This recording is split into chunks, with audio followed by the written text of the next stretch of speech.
So I seen 19 Keys podcast, and it was technical thinking compared to abstract thinking. I was like, that hit a chord because I can relate. It seems that, like, I don't know, I didn't even watch it. That's the funny part. The title just got me, and I was like, oh, this is interesting. Let me talk about it. I don't even know what they talked about, but I'll watch it. Now, okay, abstract and technical, I find it fascinating because I think the abstract thinker and the technical thinker are a reflection of each other's limits that they both have, just interacting with each other. Because technical is more of a specific career-oriented type of mindset when it comes to like doing one thing useful in a particular environment that makes sense for that person, because he makes or she makes sense with having a structure that they can relate to based on past information and creating patterns that they can stick with to create a result that's consistent. And an abstract thinker is somebody that's more of a in the clouds, goes with the imagination with a lot of things, and often gets misunderstood. And this is the part that got me, because when I said I can relate to it, I'm more of an abstract thinker. I'm chunking down. That has caused a lot of stir-ups because people are like, what are you talking about? Technical thinker is like a deductive thinker, like somebody that's like, this is very simple. Cars go fast.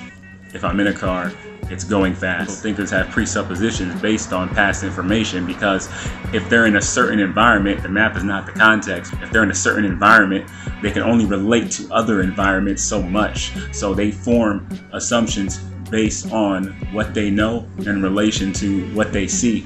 Abstract thinkers are more of a taking a general concept and making a specific out of it, because they see the truth in a lot of things opposed to the truth in only one set of circumstances, environment, or thing.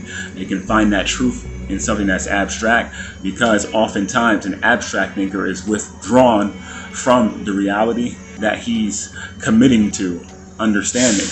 So when he comes back to that reality, and he comes back to himself, he's able to bring more information that's useful to the field of whatever the abstract thinker is thinking about or in or acting in, because he has a wealth of information that gathered from being away and constantly thinking all the time. Antiquity, when people were a scientist, a politician, and an artist, like that was a regular thing.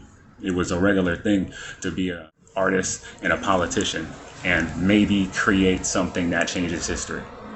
And now people just, oh, you want to be an accountant or a doctor?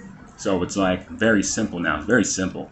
And it's also interesting because this brings me to the conclusion that there's actually no such thing as a disagreement. We're always looking on the outside, taking the information inside of our mind and making sense of the outside world with the inside of us thinking, and then projecting back with words and actions what we feel about the outside from the inside of us. So you can't cut somebody open and be like, you weren't feeling that, you didn't think this, and that wasn't true. In their mind, you don't know how real something actually is. But there is a universal truth, and that's different than a personal truth, and that's where I think the line can get drawn, because the technical thinker is too conventional to come up with brand new ideas, especially outside of his field of knowing. It can frustrate him. And that's probably why technical and abstract thinkers frustrate each other, or the abstract frustrates more the technical person, because you can see him get flustered all the time. Abstract thinker may be so withdrawn, he may not know you're flustered. He could be somewhere else. Anyways, they need each other to balance each other out, because sometimes an abstract thinker cannot have a good pattern when it comes to getting things done. Maybe like a producer that starts a lot of projects and never finishes it. You have an attention span, a certain amount of time, and they want to jump to the next project. the abstract thinker can take notes from the technical thinker with that, because he can learn how to finish things with a pattern and making a concise strategy in order to get things done in a timely manner. The technical thinker can take notes from the abstract thinker because you don't have to be so rigid in thinking, because if you're always technical about everything, you don't know what to not be technical about. Where is the line?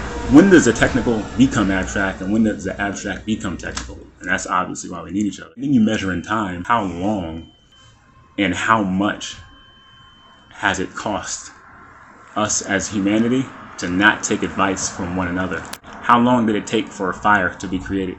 Like, how long were people cold for and dying because they didn't know, they didn't have any blankets, they didn't have any heaters, they didn't have any like home furnishing, people like in caves and butt naked. Man adopted the surrounding environment into himself so much that he learned from Mother Nature and started duplicating the actions he's seen from her. So, lightning flashed from the sky. It made a thunderous sound. He's seen that it was fire. Hit something, lit on fire, and he goes, bang the rock against two sticks against each other, made a fire, made a spark. He's like, okay, if I smash things like lightning, I can start a fire. Then they say he used to talk with the animals in nature back when men walked with gods, imitate the noises and sounds. I have a friend that does this. She's a musician. She's from a forest. She's like literally was born in a forest. She can make a waterfall with her mouth, grizzly, bear, roar, birds. Wouldn't believe it until you've seen it. Science involves cutting off what doesn't work to separate what doesn't work from what does work. And scientists obviously get carried away because they want to know why doesn't it work, and basically when it doesn't matter. And basically we start developing formulas on how to live. The differences, respecting the differences, is how we have a civilized humanity. But when we have disagreements, I think that a disagreement is a part of yourself in somebody else that you don't like about you. Because you ever notice that how people get mad sometimes when they disagree? And a disagreement is not a bad thing. A disagreement can lead to a debate, should be healthy, and either exercise your knowledge on why you are believing more now from a debate, how appreciate the knowledge you have because of how legitimate it is to you, because you're able to defend it or see a new perspective on it through a debate, especially when the other person you're talking with about the subject that you're an expert on is not able to articulate it as well as you. And you can have a perspective change because you can learn that there's limits to your model of the world, and you didn't know that until somebody pointed it out. That is the time to either stand your ground, articulate your perspective, and if you can't, then something is not working. It is what it is. Like when an abstract thinker, like I know me, if I can't explain something to somebody, I know I don't know it well enough. I may have it internalized it, I may feel the knowledge, I may know almost what I want to say, but if I know the subject well enough, I can teach it. If I can't teach it, I don't know it well enough. Doesn't matter if you're almost there. Can you show? Can you show and prove? So I think the abstract thinker just needs to work on articulating himself and being honest when something is not understood all the way. So the technical thinker is looking for specific instructions all the time, and if you can't give them those instructions or whatever, they may get frustrated. Their model of thinking is at its limit, and that creates an argument. I'm being ambiguous with this, but I hope you, for the most part, understand that it's just basically a perspective on abstract thinkers and technical thinkers. Because it's very weird, I think, when you think about it, because we always argue. Like humans yell at each other. Why does anybody ever need to yell? What has yelling ever done? Except raise your blood pressure. You know? I know I'm talking to you in the dark, but it's okay. Abstract thinkers, they've withdrawn for so long. I speak to somebody and I'm like, man, they have really good advice about everything, or they make me feel really good. And that person probably has a lot of world experience or an old soul, detached to a sense. If they weren't, they would be rigid. They wouldn't be able to see from your perspective. They wouldn't be able to talk to you about just anything. So finding a balance, because there's a thin line between, you know the saying, and the technical thinker just needs to expand his mind a little bit. Don't be so stressed. If you're a technical thinker, pick up a fucking hobby. Like, go painting on the weekends. Like, smoke a blunt. Like, you're not gonna die. Do something different. Switch it up.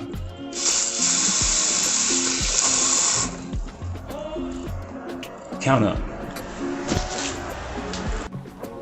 If you have sunglasses, sometimes you can see them a little better. It's shades for whatever reason. He looks dusty. Hi, Meg. Why don't you come up here? I know. So, you want to go talk back there? So Magda and I actually have a love-hate relationship. And as you tell, I love her. It all started about 3 years ago when I came to give Serena some meat. Back on your seat. And Megan actually thought I was taking the meat away. And for whatever reason, we didn't like that. Meg, why? 9.